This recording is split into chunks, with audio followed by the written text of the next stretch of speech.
Bismillahirrahmanirrahim. Assalamualaikum warahmatullahi wabarakatuh. Waalaikumsalam warahmatullahi wabarakatuh. Amin ya rabbal alamin. Alhamdulillah, jadi talasemi ini insya Allah ada pecahnya pembuluh darah, pecahnya sel darah merah tidak pada waktunya, sehingga bisa menjadikan pertumbuhan anak itu melambat, tidak normal istilahnya. Jadi istilahnya pasokan gizi itu akan berkurang, bisa 50% dari normalnya. Nah, talasemi ini insya Allah ini disebabkan karena orang tua si adik, entah itu ayah, entah ibu, ini menyimpan marah dan tersinggung. Jadi ada dua di titiknya, menyimpan marah dan tersinggung kepada kakek atau neneknya si adik. Dan talasemi ini biasanya juga diawali biasanya dengan rusaknya sumsum tulang belakang. Rusaknya walaupun tidak menjadikan rusak benar seperti kanker darah, insya Allah enggak, tapi tetap ini mengganggu, sangat mengganggu sekali. Nah, rusaknya sumsum tulang belakang ini kalau hanya cuma orang tuanya si adik itu hanya menyimpan marah, ini hanya HB-nya turun biasanya.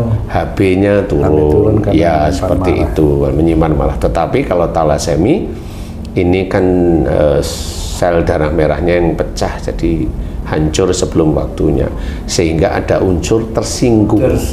Ada unsur tersinggung. Jadi bisa aja itu bisa di cross check kok dengan orang tuanya, dilihat mana orang tuanya yang mudah sekali tersinggung. Nah itu awalnya. Jadi biasanya seperti itu, entah itu bapak, entah ibu-ibunya. Kemudian unsur marahnya bagaimana si orang tuanya si adik ini kepada kakek atau neneknya, macam-macam. Bisa aja memang ketidakcocokan dengan ayahnya. Kenapa? Ayahnya terlalu disiplin, kalau anaknya nggak nurut dipukul. Kan itu bisa juga, walaupun anaknya sendiri juga nggak mau membantah tapi kan menyimpan marah. Kalau tersinggung dengan orang tua atau sama siapa, Ustaz? Ya tersinggung bisa dengan orang tua sebenarnya. Bisa aja umpamanya si anaknya udah mulai dewasa, ini belum nikah nih si anak nih, laki-laki umpamanya. Dia mengajukan ini umpamanya. Nah, calon. Bukan calon, mengajukan apa namanya ya, pendapat. Mengutarakan pendapat. Selalu disalahkan dengan ayahnya umpamanya. Ini kan kalau sekali dua kali nggak apa-apa, tapi kalau berkali-kali kan tersinggung. Jadi aku kan udah gede, kenapa saya selalu disalahkan? Itu kan tersinggung terus itu. Nah, tersinggungnya dengan orang tua, insya Allah mengacu pada rusaknya sel darah merah. Sebenarnya itu, insya Allah di titik itu. Nah, kemudian karena memang dia dipukulin terus sama orang tuanya, akhirnya dia juga marah yang disimpan atau dendam dengan orang tuanya, yang akhirnya makhluk yang diizinkan oleh Allah Ta'ala merusak tubuh manusia karena manusia itu sendiri keluar dari syariat Islam, melakukan kesalahan, melakukan dosa, itu masuk ke daerah tulang ekor, sehingga kalau marahnya itu amat kuat sekali, seperti dendam, kemudian tersinggung dengan orang tua dan terbawa sampai dewasanya itu terbawa terus. Walaupun jarang komunikasi dengan orang tua, itu terbawa terus di dalam dadanya.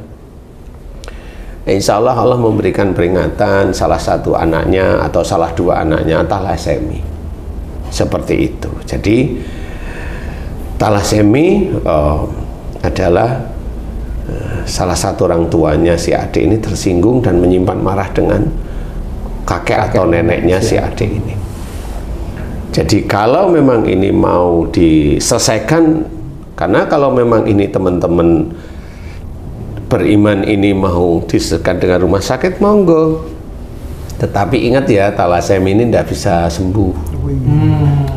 Talasemi ini akan minum darah terus. Kok minum darah? Transfusi darah terus menerus. Transfusi darah atau sel darah? Sama aja. Sama aja ya. Bagi orang-orang yang punya uang sekitar 350 jutaan, itu bisa stem cell lah istilahnya. Stem cell. Tapi apakah itu bisa menjadikan membaik? Wallahu a'lam. Itu kan ikhtiar ya. Tetapi secara Islami saya berikan caranya, yaitu satu, si ayahnya si adik atau ibunya si adik ini harus mau meminta maaf kepada orang tuanya. Walaupun dahulu orang tuanya yang salah, nggak perlu dipikirin. Harus mau meminta maaf, karena dia yang menyimpan parah. Masalah orang tuanya mukulin, masalah orang tuanya marah, orang tuanya memaki, itu urusan orang tuanya dengan Allah aja. Jadi harus difikirkan seperti itu, harus mau meminta maaf karena ini sudah ada persoalan dengan anak, kan begitu ya. Minta maaf kepada ayah atau minta maaf kepada ibu, bisa aja ibunya yang dendam kepada neneknya si adik, bisa aja, karena itu kan kasus, itu kan macam-macam ya. Jadi kenapa dendam? Umpamanya sejak kecil si ibunya si adik itu selalu disuruh-suruh sama neneknya. Bisa jadi. Suruh nyapu, suruh nyuci, suruh masak. Saudara yang lain enggak. Nah itu kan nyimpen dendam.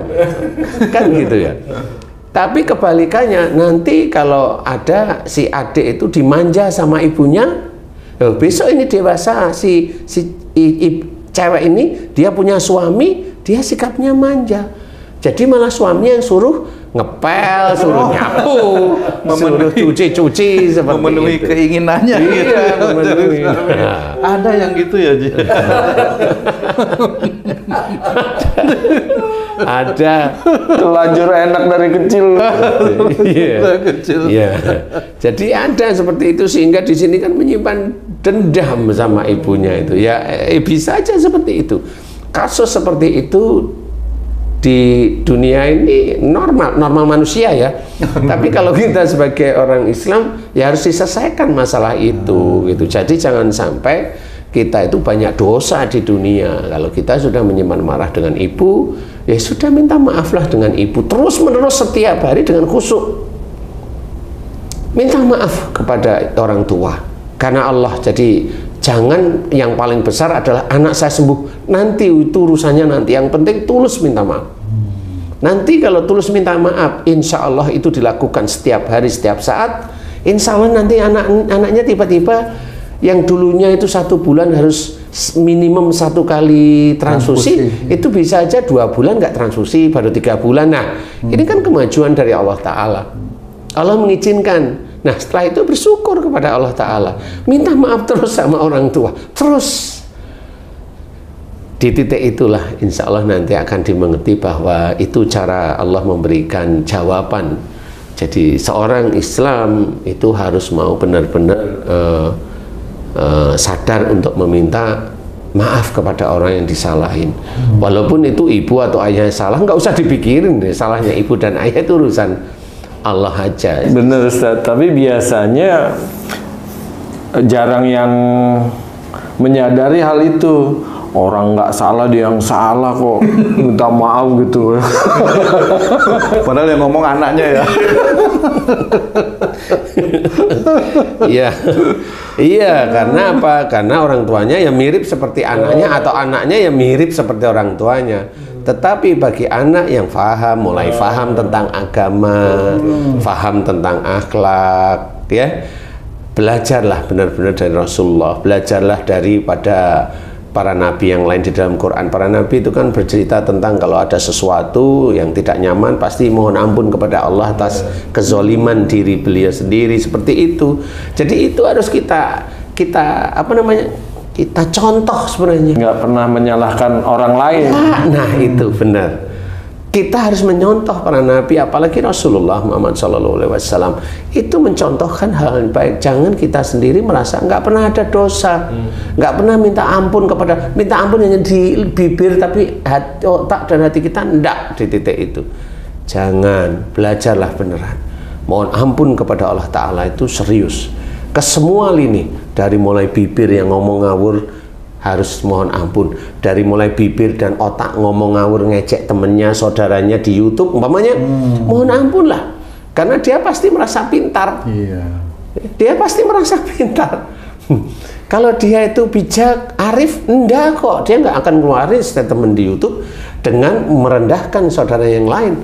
Umpamanya ada, kita ngomongin masalah penyakit, ada orang ngomongin masalah penyakit tetapi dia nyalain saya lah, dia sendiri nggak tahu ilmunya. Dia asal nyalain lah, kan lucu jadinya. Kan begitu. Lah kalau nggak tahu ilmunya kok ngomong ya? Kan gitu. Kecuali kalau memang dia sudah praktek beneran, dia sudah ini, sudah itu, dia puluhan tahun, monggo lah, dia hanya ngomong aja. Hanya istilahnya kalau orang Jawa bondo cangkem. Jangan, udah bondo cangkem nanti dosa, apalagi udah masuk YouTube itu kan menjadi dosa jariah. Tidak boleh. Nah, di titik inilah harus belajar. Seorang Islam itu harus paham bagaimana Allah itu menceritakan wasari'u ila maghfiratin min rabbikum. Bersegeralah kamu ke dalam ampunan Allah. Ini menandakan bahwa kita itu masih punya salah dan dosa. Watubu ilallahi jami'an ayyuhal mu'minun. Ini juga diceritakan. Dan bertobatlah kamu sekalian kepada Allah, wahai orang-orang yang beriman. Loh, Allah tetap mengatakan beriman itu disuruh tobat. Berarti kita ini memang masih banyak dosa. Seperti itu, ayo kita mohon ampun banyak.